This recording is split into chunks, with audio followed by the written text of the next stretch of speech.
two of the finest blitz players in the world of chess, Hikaru Nakamura and Magnus Carlsen, take on each other. A handshake and off we go. D4 by Hikaru. Magnus takes his time for the first move and then decides that he wants to play D5. C4, we have the Queen's Gambit and Slav on the board. Knight F6, E3 played, and Magnus goes for the semi-Slav. Hikaru brings his knight to D2. Generally, you put your knight on C3 in such positions, but knight D2 has made Magnus think for a bit because it's not the main move. Although there are more than 4,000 games in this position as well, Magnus goes for B6. He wants to develop the problem bishop for black because all his pawns are on light squares. This bishop is passive. He wants to get it out on B7. Hikaru plays his bishop out. Bishop to B7 by Magnus. And I think it's time to castle it out for Hikaru. So while Hikaru has gone for a very steady setup, Magnus is still 2 moves away from getting his king castled. And that's the reason why Hikaru opens up the position. Makes complete sense. And in fact, this is a very nice position for white out of the opening. Magnus takes the pawn. Knight takes on E4. And now the pieces are well positioned. This bishop can actually move out. The bishop on D3 is angling on this diagonal. And also you have good center control. At some point, you can also play B3 and bishop B2. And that's the reason why Magnus here is being careful that he doesn't land up in a very inferior position. He takes the knight, bishop takes.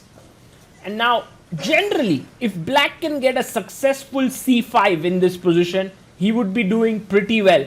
However, right now the bishop is hanging, so you cannot play the pawn up to C5. It makes sense to actually kick the bishop here, but then the bishop would simply go back to the C2 square. And that's the reason why Magnus goes bishop D6.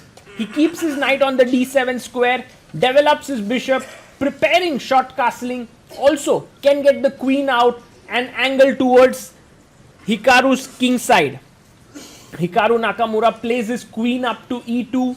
The queen is well positioned here, looking at the king, also defending the bishop just in case. And if you castle now, of course there are some tactics that you have to look at with bishop takes h7, but they are not working. Knight g5 could also be an idea. So Magnus can castle, but look at his time. He's already 1 minute down as compared to Hikaru. Plays his queen up to c7. And now this bishop and queen battery is looking in that direction, although the pawn is comfortably defended by the knight. At some point, Hikaru has to decide how to meet it, because Magnus's main idea is to play c5 here. If he gets that, he would be doing pretty fine.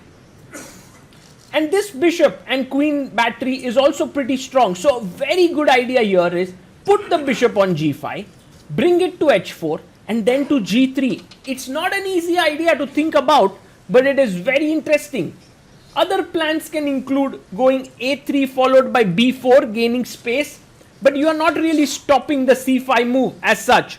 And that's the reason why Hikaru has taken a good solid minute here to figure out what he should be doing. And he plays his bishop to g5. Excellent move. Magnus pushes the bishop away. The bishop goes to h4 and now he castles it out. So very stable play by both sides.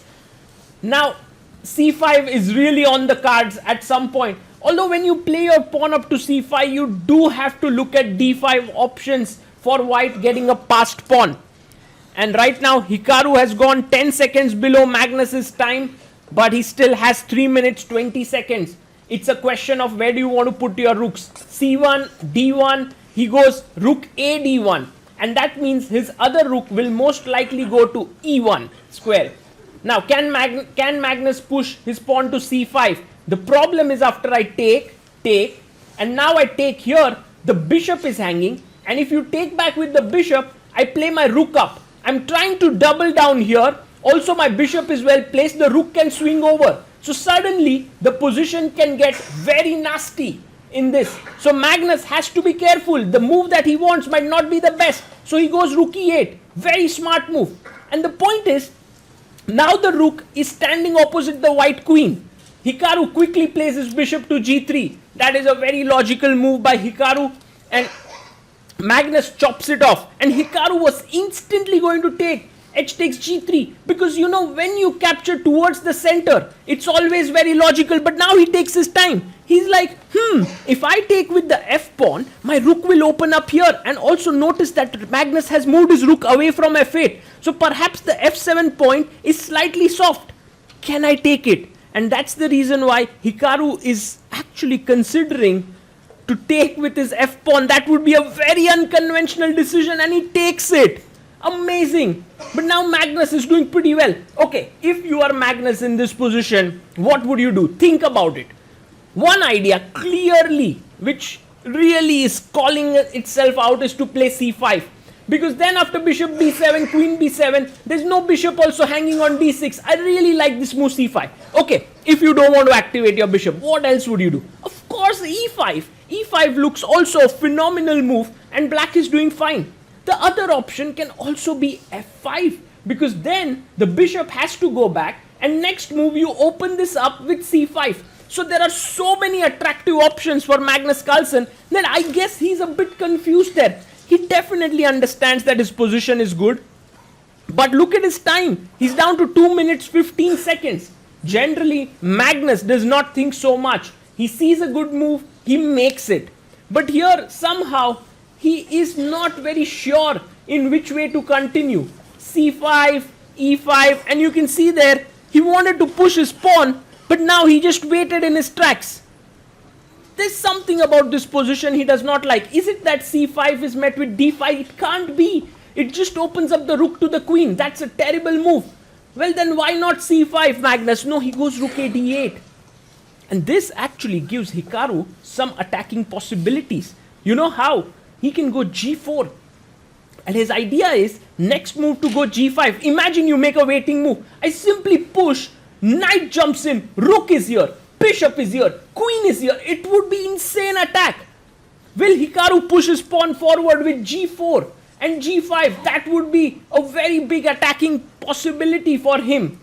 Also, he can go b4, because that move simply stops in some way the move c5.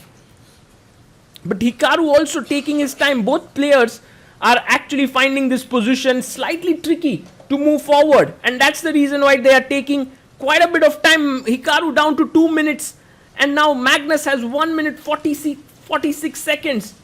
What is Hikaru thinking? Because his rook is well placed. Is he thinking about moving his knight to e5? Could be possible. Could be possible to play knight e5, but that also doesn't seem right somehow. You know, you go with your knight here, I simply take, I exchange the rooks. It doesn't look great. You're exchanging pieces. White has many weaknesses. Well, Hikaru down to 1 minute 30 seconds. He needs to make a move. Oh my god, he sacrificed a pawn. He's gone c5, and he tells Magnus, your bishop is really bad, but Magnus says, I don't care, and instantly he goes g4. Oh, now I get the idea. The idea was to shut down this bishop so that he cannot exchange it. Keep your bishop on this square for a few moves and go g4, g5. Wow, that was the idea of Hikaru Nakamura. Although the engines seem to hate it, I think with just 1 minute 20 seconds, it's a perfect decision. Now Magnus has a great defense. You take the pawn, and when he pushes here, oh, he took it, and Hikaru pushes forward. Now Magnus must find knight c5, because that prepares bishop a6. It's not an easy move, because you take here, bishop a6, black is actually really better here. No, but to play knight c5 requires nerves of steel, because you are weakening your king side. And Magnus is down to 57 seconds. Hikaru has actually chosen this attack very smartly. Objectively, he's busted here. But with the clock ticking down, it's not going to be easy for Magnus to find all the defensive moves. Knight c5 is the best move, but after that the next best is c5, and Magnus plays it. He's offering the bishops to be traded. Hikaru takes the kingside pawn. Magnus takes it back. Now look at this king. It's completely exposed. If only the queen can jump in here, the rook is looking. The knight has to move away somewhere. But how do you do? The other rook can also swing over this way. He goes knight d2. Very interesting move. because now the queen is coming up, the rook is looking here, but black has a very powerful move, f5. Can Magnus find it? Yes, he finds it. He's completely winning this game, and Hikaru Nakamura in big trouble. Now if you were to take here, queen takes and move in with your queen, a simple move is knight f6, bringing your queen in here, but Hikaru goes directly queen h5, and he's telling Magnus that if you take this piece, then after queen g6 it's a draw. It's a draw in the position. So Magnus goes knight f8, opening up his queen to this rank. What is Hikaru going to play now? He takes on b7, Magnus takes it back. Magnus has currently 2 extra pawns in the position, and if he gets his queen here, it would be game over. But look at Hikaru, he's swinging his rook over here. Magnus has to find rook e7, which is the best defense, but he goes king h7. And now can Hikaru find this killer blow, knight e4? The point is, if you take with the pawn, that is rook f7, finds it. What a move by Hikaru Nakamura. You can't take here because this is checkmate, king h8, rook g3. It's a checkmate here, and if you were to take with the pawn, rook f7 is game over. What a move. Hikaru finds an amazing move. Magnus goes rook e7. He's clearly in trouble with 13 seconds left. Now Hikaru has many options. He can swing his rook over here. He can go knight g5 check.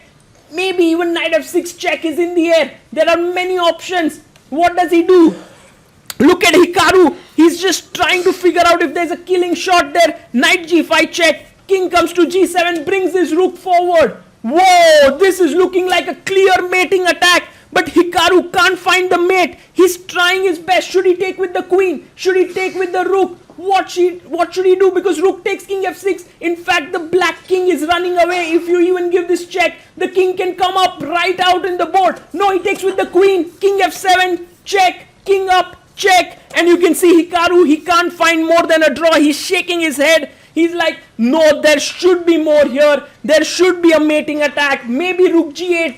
Somehow rook g7 check. No, he gives a check. Magnus brings his king up. The position is in fact a draw. Gives a check and agrees to a draw. Whoa, Jan Nepomniachtchi comes in and says, why didn't you go rook g8? And Magnus shows maybe there is e5, because if you give a check, my king can come up. And so maybe that position is just a draw. What a fight between these two legendary players. It was an epic fight that ended in a draw. Amazing chess.